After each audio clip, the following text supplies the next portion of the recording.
నమస్తే, welcome to our channel. నేను సౌజన్య. ఒక లాటరీ కింగ్ కంపెనీ ఏదైతే ఉందో అది వైఎస్ఆర్సీపీకి కొన్ని వందల కోట్లు ఎలక్ట్రానిక్ బాండ్స్ త్రూ ఫండ్ ఇచ్చినట్టుగా మనకు వార్తలు వినిపిస్తున్నాయి.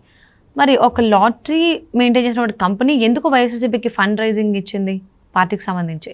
ఈ అంశానికి సంబంధించి మనతో మాట్లాడడానికి, వారి విశ్లేషణని మనతో పంచుకోవడానికి ఈరోజు మనతో పాటు ఉన్నారు TDP spokesperson doctor AS Rao garu ఉన్నారు. వారితో మాట్లాడదాం. నమస్తే అండి. సో అంటే జనరల్లీ ఎలక్షన్స్ టైంలో కావచ్చు, ఎప్పుడైనా కానీ పొలిటికల్ పార్టీకి సంబంధించి ఫండ్స్ ఇవ్వడం అనేది కామన్. సో అది రూల్ ప్రకారం ఇప్పుడు ఎలక్ట్రల్ బాండ్స్ త్రూనే ఇవ్వాలి అని చెప్పేసి. బట్ వైఎస్ఆర్సీపీకి కొన్ని వందల కోట్లు ఎలక్ట్రల్ బాండ్స్ త్రూ వచ్చాయి. అది కూడా ఒక లాటరీ కంపెనీ ఇచ్చింది అన్నట్టుగా వార్తలు వస్తూ ఉన్నాయి. సో ఎందుకు ఒక లాటరీ కంపెనీ, అంటే లాటరీస్ అనేవి తెలుగు రాష్ట్రాల్లో బ్యాన్ అయిన సంగతి మనందరికీ తెలుసు. లాటరీ కంపెనీ ఎందుకు వైఎస్ఆర్సీపీకి అన్ని వందల కోట్లు ఇవ్వాల్సి వచ్చింది? ఇప్పుడు ఒక రాజకీయ పార్టీలకు విరాళాలు ఇవ్వడం, డొనేషన్స్ ఇవ్వడం అనేది ఒక ఎలక్ట్రల్ బాండ్స్ త్రూ తీసుకోవాలని కేంద్ర ప్రభుత్వం ఆ రోజు నిబంధన తీసుకొచ్చింది. దాన్ని ఏం చేశారు, వాళ్ళు ఆలోచించి తీసుకొచ్చినటువంటి ఆలోచన వేరే. కానీ దాన్ని ఈ జగన్మోహన్ రెడ్డి లాంటి ఈ ఏమంటారు రాక్షసత్వంతో ఒక ప్రజల్ని ఏ విధంగా దొరికించాలా, ఏ విధంగా ప్రజలను దోచుకోవాలనే ఆలోచనతో దాచుకోవాలనే పాలసీతో వచ్చిన వాళ్ళు దాన్ని మిస్యూజ్ చేయడం జరిగింది. దానికి ఎగ్జాంపుల్ ఇది. ఎట్లా అంటే ఇప్పుడు ఒక కంపెనీస్ ఉంటాయి, ఇప్పుడు చాలా కొన్ని పార్టీస్ అయితే మొత్తం చాలా దీన్ని దుర్వినియోగం చేసి, అందుకే దీన్ని ఎలక్ట్రల్ బాండ్స్ క్యాన్సిల్ చేయాలని సుప్రీంకోర్టు దీన్ని క్యాన్సిల్ చేసింది.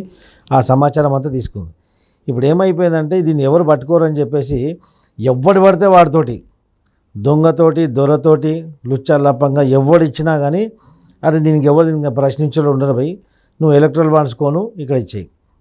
ఇక్కడ కూడా అట్లా జరిగింది కదా. గతంలో బీఆర్ఎస్ ప్రభుత్వం ఉన్నప్పుడు మంత్రులంతా ఎక్కడ ఇష్టం వస్తే అక్కడ దాచుకోవడం, ఇష్టం వస్తే ఎక్కడ పడితే ప్రజల సొమ్ము దోచుకోవడం, అసైన్ భూములు దోచుకోవడం, ఇలాంటి కార్యక్రమాలు చేసిండ్రు. చెరువులు కుంటలు కబ్జా పెట్టిండ్రు. ముఖ్యమంత్రి దగ్గర పోవాలా అన్న, ఇక 100 కోట్లది నేను ఇది ఉందన్న, ఇది క్లియర్ చేయాలి, సరే పోరా 30 కోట్ల జమ చేయపో. అట్లా జరిగింది. అట్లా వేలాది కోట్లు బీఆర్ఎస్ పార్టీకి రావడం జరిగింది. అదేవిధంగా రకరకాల పార్టీలు రకరకాల స్టైల్లో వీళ్ళు విరాళాలు వసూలు చేశారు. కానీ ఈ యొక్క ఆంధ్రప్రదేశ్ రాష్ట్రాన్ని దిక్కుమాలిన మద్యం, బూమ్ ప్రెసిడెంట్ మెడల్ అలాంటి దళిద్రం మద్యము, నాణ్యత ప్రమాణం లేనటువంటి మద్యాన్ని తాగించి ప్రజల ఆరోగ్యాలు క్షీణింపజేసి మహిళలు పుస్తలు తెంపే కార్యక్రమాలు చేస్తున్న జగన్మోహన్ రెడ్డి ఎంత అఘాయితాన్ని పాల్పడ్డాడంటే ఒక కమిటీని వేశాడు అనమాట ఈ లాటరీలు ఎత్తేయడానికి. అంటే ఇప్పుడు వెస్ట్ బెంగాల్లో కల్చర్ అనేది మొత్తం పోయింది. అక్కడ వెస్ట్ బెంగాల్లో మొత్తం ఒక 100 రూపాయలకు కూడా పీక కోసేవాడు దొరుకుతాడు అక్కడ. అనిత్యం లాటరీలు, గ్యాంబ్లింగ్ అనేది అక్కడ దరిద్రం. వెస్ట్ బెంగాల్ వాళ్ళు పార్ట్ ఆఫ్ ద లైఫ్ అయిపోయింది గ్యాంబ్లింగ్ అనేది, గోవాలో అలాగే. సో ఇంకా దేశంలో వేరే ప్రాంతాలు ఎక్కడ ఇది గ్యాంబ్లింగ్ అనేది, మన లాటరీస్ అనేది అలౌడ్ లేవు. ఈ జగన్మోహన్ రెడ్డికి ఏమైపోయింది, రాజకీయాన్ని ఒక లాటరీ లాగా ఆడుతున్నాయి. ఆయన రాష్ట్ర ప్రజల ఓటుని ఒక లాటరీ లాగా భావిస్తున్నాడు.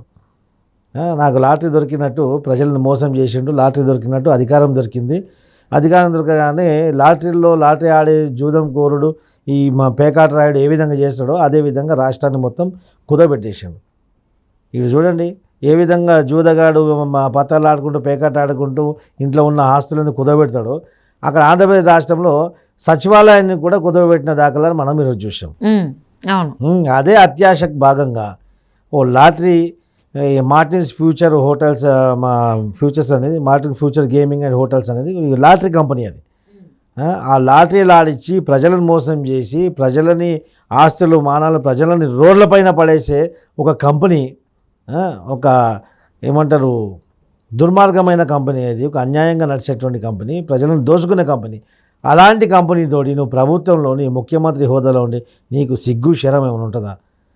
అలాంటి కంపెనీతోటి నువ్వు విరాళాలు తీసుకుంటే ఈరోజు తెలుగు రాష్ట్ర ప్రజలందరూ చూస్తున్నారు ఎంత దుర్మార్గానికి తపలపడ్డాడు జగన్మోహన్ రెడ్డి అని చెప్పేసి. అలాంటి లాటరీ నడిపించే యొక్క జూదగాళ్ళతోటి, పేకాట రాయిలతోటి నువ్వు గ్యాంబ్లింగ్ 149 కోట్ల రూపాయలు నీ కంపెనీ, నీ యొక్క ఏమంటారు పార్టీకి ఎలక్ట్రల్ బాండ్స్ త్రూ నీ పార్టీకి డిపాజిట్ చేయించుకున్నావు, విరాళాలు స్వీకరించును. అంతేకాకుండా ఏ విధంగా మనం లాటరీలు ప్రవేశపెట్టాలి ఆంధ్రప్రదేశ్లో అని చెప్పేసి దాని మీద ఒక కమిటీ వేసాం. ప్రతిపక్షం గట్టిగా ఉంది, ప్రజల పక్షాన పోరాడే ప్రతిపక్షం ఉంది కాబట్టి మొత్తం చోపిండి ముక్కు కింద నేలకు రాయించే దమ్ము ప్రతిపక్షకు ఉంది కాబట్టి అది నీకు సాధ్యం కాలే. అదే అక్కస్తోటి ఎక్కడ పడితే అక్కడ ప్రతిపక్షం పైన దాడి చేయడం, మాట్లాడే వాళ్ళపైన దాడులు చేయడం, అరెస్టులు చేయడం, అక్రమంగా కేసులు పెట్టడం, అట్రాసిటీ యాక్ట్ కేసులు పెట్టడం, వాళ్ళ ఇల్లులు కూలగొట్టడం, నిర్మానుష్యమైన ప్రదేశాలలో ప్రతిపక్ష నాయకులను పోతున్న వాళ్ళని యాక్సిడెంట్ చేసి చంపేయడం, ఇలాంటి రాక్షసత్వాన్ని ప్రదర్శించిన జగన్మోహన్ రెడ్డి. ఏదేమైనప్పటికి కూడా పదవీకాలం అయిపోయింది. ప్రజలు గత 5 సంవత్సరాల నుంచి ఆయన చేసినటువంటి రాక్షసత్వాన్ని చూశారు. మళ్ళీ ఒక ప్రజాస్వామ్యాన్ని పరిరక్షించే పార్టీ తెలుగుదేశం పార్టీని గమనించారు.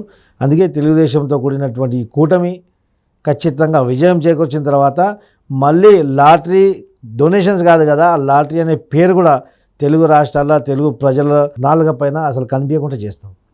ఇప్పటికే దొంగ లాటరీలు నడుస్తూ ఉన్నాయి ఆంధ్రప్రదేశ్లో, ఈ సమాచారం ఉంది. దొంగ లాటరీలు నడుస్తూ ఉన్నాయి. దాన్ని చట్టబద్ధం చేయడానికి ఇలాంటి విరాళాలు తీసుకొని రాష్ట్ర ప్రజలను మద్యం తాగించి నాశనం చేసిండు. రేపు జూదం ఆడిచ్చి పేకాట ఆడిచ్చి రాష్ట్రాన్ని మొత్తం సర్వనాశనం చేయడానికి కంకణం కట్టుకున్నాడు. అది ఏమాత్రం తెలుగుదేశం పార్టీ సాగనివ్వదు. అది ఆయన కన్నా పగటి కళ్ళలాగా మిగిలిపోతాయి. ఖచ్చితంగా వీళ్ళందరికీ ఒకటి మెంబర్షిప్ ఇప్పించారన్నమాట క్లబ్లో. నిన్న కవిత అరెస్ట్ అయినాక అక్కడ ఒక ఖైదీ already welcome to Tihar club అన్నాడు కదా. ఇప్పుడు దేశంలో రకరకాల క్లబ్లు ఉన్నాయి.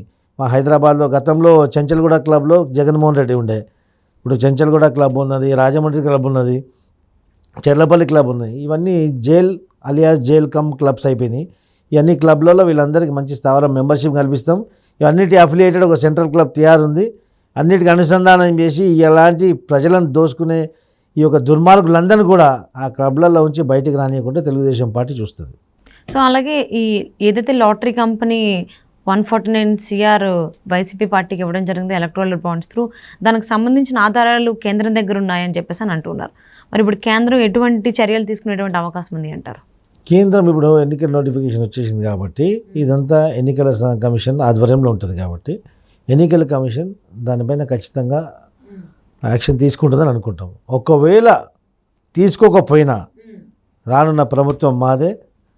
ఖచ్చితంగా రాష్ట్ర ప్రజల సమక్షంలో జగన్మోహన్ రెడ్డి మెడలు వంచి ముక్కు రాయించడం జరుగుతుంది ఖచ్చితంగా. అంటే లాటరీకి సంబంధించి మీరు అన్నారు ఒక కమిటీ వేశారు అని చెప్పి డెవలప్ చేయడానికి ఏపీలో. సో ఎవరికి తెలియకుండా కూడా కొన్ని లాటరీలు అయితే జరుగుతున్నాయని అన్నారు. సో ఒకవేళ ఎలక్షన్స్ అయిపోయిన తర్వాత అయితే ఎలక్షన్స్ ఉన్న టైంలో ఒకవేళ దానికి సంబంధించి కనుక ఇలాంటి కార్యక్రమాలు జరుగుతున్నాయని కనుక మీ దృష్టికి వస్తే మీరు ఎటువంటి ఆలోచనలో ఉన్నారు? మా కార్యకర్తలు కూడా నిఘా వేశారు. ఇంటెలిజెన్స్ మాలో ఉన్న మా పార్టీకి సంబంధించి ఇంటెలిజెన్స్ కూడా ఉంటుంది. మాకు ఎక్కడ సమాచారం అందినా ఖచ్చితంగా ఎన్నికల కమిషన్ ఆశ్రయిస్తాం. ఎన్నికల కమిషన్కి రిక్వెస్ట్ విన్నవించుకుంటాం. పారదర్శకతంగా ట్రాన్స్పరెన్సీగా ఎన్నికలు నిర్వహించండి. ఎవరికి పక్షపాతం చూపించకండి. మాకు పక్షపాతిగా మారడం అవసరం లేదు. మేము ప్రజాస్వామ్యబద్ధంగా ఎన్నికలకు వెళ్తాం. ఎదుటి పార్టీ కూడా ప్రజాస్వామ్యబద్ధంగానే ఎన్నికలకు రమ్మని చెప్పండి. ఎన్నికలు నిష్పక్షపాతంగా జరిగే విధంగా మీరు చర్యలు తీసుకుంటే దేశ ప్రజలు కూడా మిమ్మల్ని హర్షిస్తారు. ఏ విధంగా అయితే ఆ రోజు ఎన్నికల కమిషన్ శేషన్ గారు ఉండే, శేషన్ గారు ఎన్నికల కమిషన్గా రాకముందు ఎన్నికల కమిషన్ అనేది కూడా ప్రజలకు తెలిసేది కాదు. ఎన్నికల కమిషన్కి ఇంత పవర్ ఉంటుందా, ఇంత అధికారం ఉంటుందా అనేది సామాన్య ప్రజానికాన్ని కూడా తెలిసే విధంగా చేశారు శేషన్ గారు. ఎవరి మాట కూడా లెక్క చేయకపోయేవారు. అలాంటి నిష్పక్షపాతంగా పనిచేసే ఎన్నికల కమిషన్ ఈరోజు అవసరం. ప్రజాస్వామ్యాన్ని పరిరక్షించడం, ప్రపంచంలో అతిపెద్ద ప్రజాస్వామ్య దేశంగా మనం పిలువబడుతున్నాం, గుర్తింపు వచ్చింది. ఆ యొక్క ప్రజాస్వామ్యాన్ని పరిరక్షించి దానికి ఈ యొక్క ప్రజాస్వామ్యం యొక్క పరువు కాపాడే బాధ్యత కూడా ఎన్నికల కమిషన్ మీద ఎంత ఉందో ప్రజల పైన కూడా అదే విధంగా ఉంది. డబ్బులు తీసుకుని ఓట్లు వేయడం, అబద్ధాల ప్రలోభాల్లో పడి మీరు తప్పుగా పోయినసారి ఎన్నుకున్నట్టు వాళ్ళ ప్లీజ్ ప్లీజ్ ప్లీజ్ అని ఒకసారి గల్లీలు తిరుగుకుంటూ ముద్దులు పెట్టుకుంటూ ఆచరణ సాధ్యం కానటువంటి హామీలు ఇచ్చుకుంటూ పోయిన వాళ్ళని నమ్మితే మళ్ళీ కుంగుబాటు తప్పదు. ఆంధ్రప్రదేశ్ రాష్ట్రం ఇప్పటికీ 20 సంవత్సరాలు వెనుకగా నెట్టేయబడింది.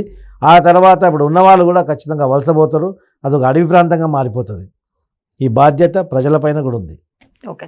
సో ఒక పెద్ద లాటరీ కంపెనీ అయితే వైఎస్ఆర్సీపీకి ఎలక్ట్రల్ బాండ్స్ త్రూ విరాళాలు ఇచ్చినట్టుగా తెలుస్తుంది. దానికి సంబంధించిన ఆధారాలు కూడా కేంద్రం దగ్గర ఉన్నాయి కాబట్టి మరి కేంద్రం ఎలాంటి చర్యలు తీసుకుంటుందని చూద్దామండి.